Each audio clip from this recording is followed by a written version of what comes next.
की भी आवश्यकता है। तो सभी हिंदू महासभा के साथ जुड़ करके अपने उस बीता हुए कल को वापस स्थापित करने के लिए संगठित होकर के हिंदू महासभा को जिताएं। ये आपके अध्यक्ष रविंद्र द्विवेदी के नेतृत्व में जो कार्य हो रहा है, तो रविंद्र द्विवेदी के विषय में 2 शब्द बताएं। धन्य मैं कहूंगा रविंद्र कुमार द्विवेदी को, जिसने हिंदू महासभा को अभी भी जीवित बचाए रखा, वरना पाखंडियों ने तो धर्म को, हिंदू महासभा भवन को एक शादी की दलाली का अड्डा बना दिया, एक शादी के टेंटों का दुकानदारी बना दी।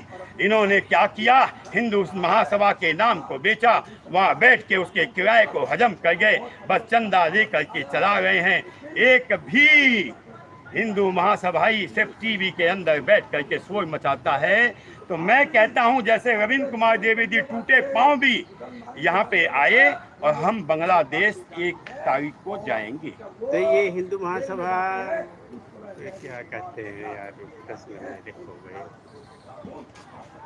बस करो, ज्यादा लंबा हो जाएगा कोई देखे। लेकिन आज ज्ञापन आपने दे दिया है, ज्ञापन पत्र में क्या मांग की गई है हिंदू महासभा की तरफ से? एक देश का निर्माण, प्रधानमंत्री जो ज्ञापन दिया, हिंदुस्तान का निर्माण बांग्लादेश के अंदर। बांग्लादेश में हिंदुओं के अलग से देश की मांग आप कर रही है हिंदू महासभा? हाँ, बस एक देश का निर्माण बांग्लादेश के अंदर, हिंदुस्तान। जय श्री राम।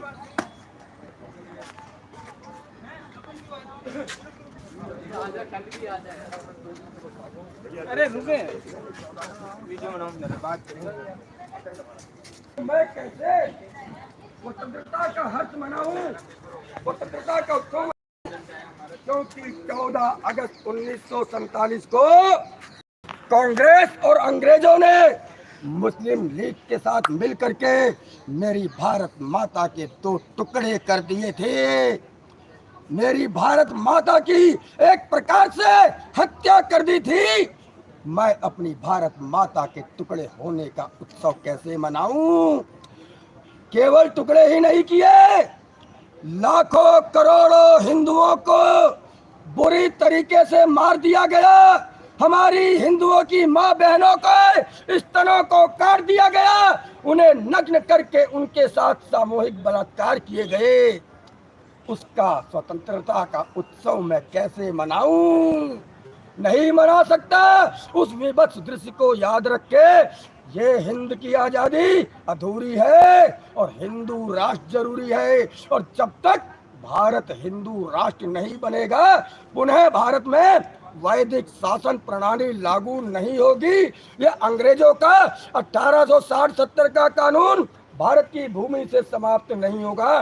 तब तक हम देश को न तो स्वतंत्र मान सकते हैं और ना ही इस स्वतंत्रता का उत्सव मना सकते हैं। अखिल भारत हिंदू महासभा स्वतंत्रता का वास्तविक उत्सव उसी दिन मनाएगी जिस दिन बांग्लादेश और पाकिस्तान को मिलाकर के पुनः अखंड हिंदू भारत राष्ट्र का निर्माण होगा और वैदिक शासन प्रणाली लागू होगी और सभी देशवासी एक कानून के नीचे मानने पर बाध्य होंगे। कोई शरिया नहीं होगी और कोई बाइबल का कानून नहीं होगा। सिर्फ भारतवर्ष का एक कानून होगा जो भारत में लागू होगा।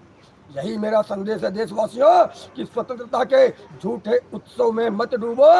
अभी तो लड़ाई और जारी है। भारत के साथ पाकिस्तान और बांग्लादेश के विलय की प्रक्रिया होनी है, जो कि देश विभाजन के मसौदे में लिखा गया था कि पाकिस्तान बनने के बाद सारे मुसलमान पाकिस्तान जाएंगे और वहाँ के सारे हिंदू भारत में आएंगे। उसको नेहरू और गांधी ने उस नियम को तोड़ा और मुसलमानों को यहाँ रोका। जरा कल्पना कीजिए, पाकिस्तान 8,40,000 वर्ग किलोमीटर में फैला है और यहाँ पर जो नेहरू ने एक हमें यहाँ का पर्सनल ये वक्फ बोर्ड दिया, उसके पास 9,80,000 वर्ग गज भूमि है। यानी एक पाकिस्तान से बड़ा भूमि वक्फ बोर्ड के नाम पर मुसलमान भारत में कब्जा कर चुके हैं। ये केवल और केवल हिंदू मुस्लिम भाई भाई के नारे के वजह से हुआ है। अब हिंदू मुस्लिम भाई भाई नहीं चलेगा।